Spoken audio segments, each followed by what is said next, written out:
ஐயோ ஊருக்குள்ள அந்த நாய் தொலை தாகாமல சை அப்பாடி. ஐயோ சாமி. அப்பல மூச்சு விடாத, நீ இருக்கிற சாமிக்கு தெரியாது. மூச்சு விட கூடாதா?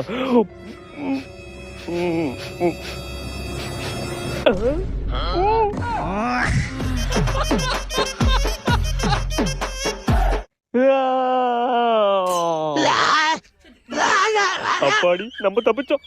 A few minutes later. ஐயோ எங்கடா ஓடி போய் ஒளிஞ்சிக்க வேண்டியதான். இது ஓகே. என்ன உள்ள வந்துட்டு? யாரு டைல்ஸ கரையாக்குனது? அம்மா அந்த சுவாமி தாம்மா, விட்டுறாதம்மா. இங்க தொட.